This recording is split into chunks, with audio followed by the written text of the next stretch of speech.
Pierwszy raz patrzymy na tą ścianę. Przyjechaliśmy dosłownie przed minutami i pierwszy raz patrzymy na nią po skończonym remoncie, który nas zupełnie zszokował. Odbiera po prostu głos, naprawdę.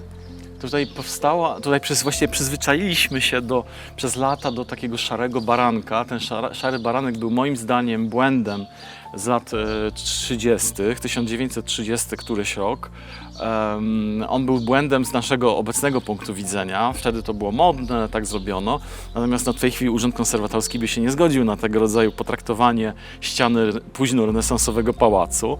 Naszym celem było przywrócenie właśnie tego późnorenesansowego charakteru, ale nie sądziłem, że to się uda aż tak dobrze. No też ta powierzchnia ściany pozwala nam zobaczyć te wszystkie detale, które są detale i głównie chodzi mi o artykulację ściany i to, co kamieniarka tutaj robi, bo ona robi tu niesamowitą robotę, jest totalną ozdobą. Nagle ona w ogóle jest widoczna i ona w tej chwili jest taka 3D, może ona rzuca cień i wreszcie ją widać, ona wyszła z tej ściany, a jak było to na tym odrapanym, jeszcze rozwalonej ścianie i odrapanym tym szarym baranku, to jej w ogóle nie było widać. Tutaj oczywiście też nagle widzimy po raz pierwszy od kilkudziesięciu lat pałac ma okna. Po raz pierwszy od setek lat ma okna w formie renesansowego pałacu. Pewnie po raz pierwszy od XVI wieku, bo później to zakładamy, że zatracano i głównie okna, które widzieliśmy, to były okna XIX-wieczne, a w tej chwili mamy okna historyzujące, można powiedzieć, ale odpowiednie formą do tego obiektu, ale też bardzo fajna jest i ciekawa faktura i kolorystyka tej ściany.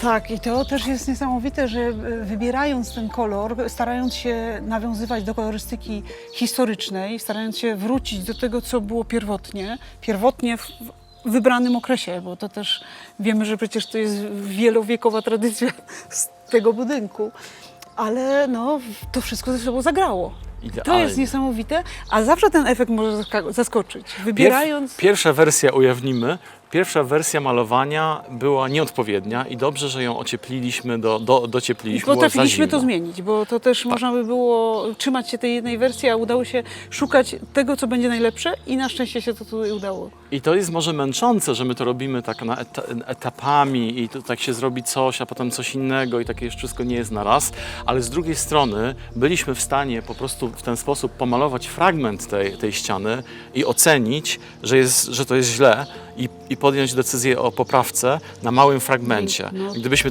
takiej decyzji nie podjęli, nagle zrobili wszystkie elewacje, no to bylibyśmy w niezłym kłopocie. Bylibyśmy, a tak to udało się jakoś to też połączyć i że każdy z tych obiektów, i kaplica, i pałac ma swoją funkcję, ale razem też funkcjonują razem, bo znaczy razem jakoś tworzą dobry zespół i te kolory się ze sobą dobrze tutaj współgrają ze sobą.